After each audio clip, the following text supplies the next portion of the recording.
Supreme court से कड़ी फटकार लगी है। रणवीर के बयानों पर जस्टिस सूर्यकांत नाराज हुए। रणवीर के वकील से जस्टिस सूर्यकांत का सवाल, आप इस तरह के बयानों का बचाव कर रहे हैं, आपके लिए अश्लीलता के मापदंड क्या हैं? क्या जस्टिस सूर्यकांत असम और जिस तरह से देखिए कि असम और महाराष्ट्र में जो मामले दर्ज किए गए हैं, सुप्रीम कोर्ट ने कहा क्या ये मामले अलग है और आपको हर तरह की बातें करने की छूट कैसे मिल सकती है?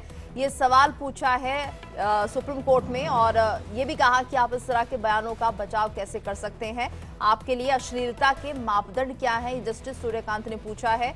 रणवीर इलाहाबादिया को सुप्रीम कोर्ट से कड़ी फटकार लगी है। असम और महाराष्ट्र में दर्ज मामले अलग हैं, सुप्रीम कोर्ट ने कहा, और आपको हर तरह की बातें करने की छूट कैसे मिली? इस वक्त हमारे साथ आशीष सिन्हा भी जुड़ गए हैं, लीगल एडिटर हैं। आशीष, आपसे समझना चाहेंगे फिलहाल क्या कुछ इस मामले में अपडेट मिल रहा है और किस तरह से रणवीर इलाहाबादिया को सुप्रीम कोर्ट ने फटकार लगाई है?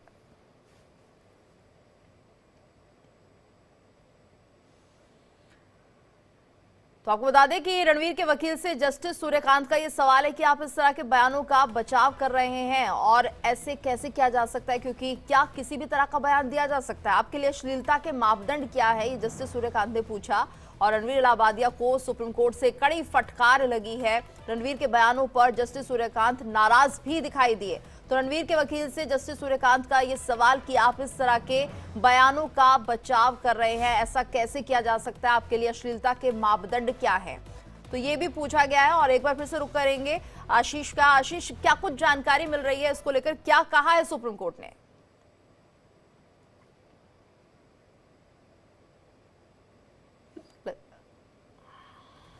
लगता हमारा संपर्क नहीं हो पा रहा है उनसे, लेकिन आपको बता दें कि रणवीर इलाहाबादिया को लेकर कई मामले दर्ज हो गए हैं देश भर में, और ऐसे में यहां पर जब सुप्रीम कोर्ट में ये मामला पहुंचा है तो आज सुप्रीम कोर्ट की तरफ से भी फटकार लगी है, क्योंकि कहा यह जा रहा है कि आपको किस तरह से ये हक दे दिए गए हैं, और दूसरा ये कि आपके लिए अश्लीलता के मापदंड क्या है, ये जस्टिस सूर्यकांत पूछ रहे हैं। तो ये भी कहा कि असम और महाराष्ट्र में दर्ज मामले क्या अलग है और आपको हर तरह की बातें करने की छूट कैसे मिली है, कि आप कुछ भी बोल देंगे और आपको छोड़ दिया जाएगा, इस तरह की छूट आपको कैसे मिली है?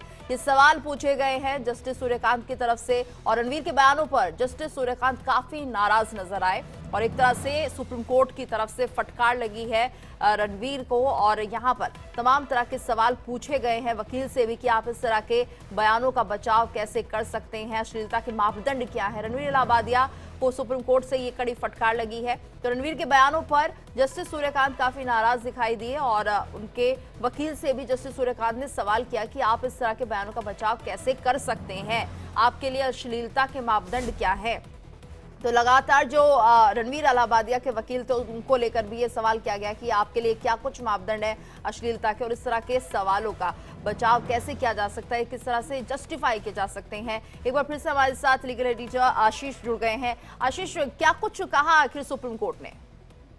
देखिए, सुप्रीम कोर्ट ने आज मामले की सुनवाई के दौरान रणवीर इलाहाबादिया को जमकर फटकार लगाई। सुप्रीम कोर्ट ने कहा कि इस तरह के बयान कोई कैसे दे सकता है। सुप्रीम कोर्ट ने उनके वकील से पूछा कि आप इस तरह के बयान का बचाव कैसे कर सकते हैं, जिस पर उनके वकील ने जवाब दिया, बिल्कुल नहीं, मैं व्यक्तिगत तौर पर इस तरह के बयान की घृणा करता हूं। फिर जस्टिस सूर्यकांत ने पूछा कि अश्लीलता के मापदंड क्या है हमारे देश में, क्या कोई परिभाषा है, आप किस भाषा का इस्तेमाल कर रहे हैं, यानी यहाँ पर बात रणवीर के लिए हो रही है, आपने हर तरह की बातों को छूट कैसे दी जा सकती है।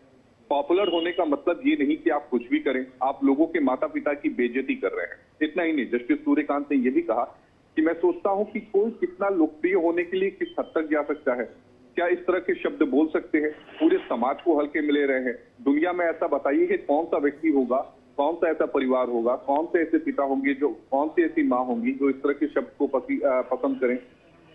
सुप्रीम कोर्ट ने आज मामले के अंत में रणवीर को जरूर एक राहत दी। सुप्रीम कोर्ट ने रणवीर की याचिका पर नोटिस जारी किया।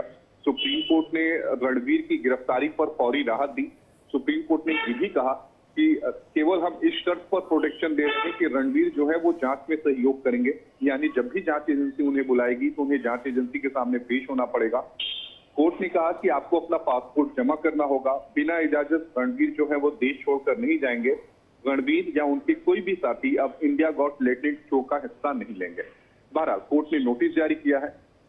एक और राहत कोर्ट ने यह दी है कि अब कोई भी नई एफआईआर जो है वो इस मामले में अब दर्ज नहीं होगी, यानी इस एपिसोड से संबंधित, क्योंकि पहले ही रणवीर के खिलाफ 3 अलग अलग मामले जो हैं वो दर्ज हो चुके हैं। पहला मामला महाराष्ट्र, दूसरा असम और तीसरा राजस्थान में। तो कोर्ट ने साफ तौर पर फटकार लगाई, लेकिन हाँ, फौरी राहत भी यहाँ पर रणवीर को मिली है। जी बिल्कुल, धन्यवाद आशीष इस पूरी जानकारी के लिए। तो यहाँ पर कोर्ट ने हालांकि फटकार लगाई, लेकिन फौरी राहत भी रणवीर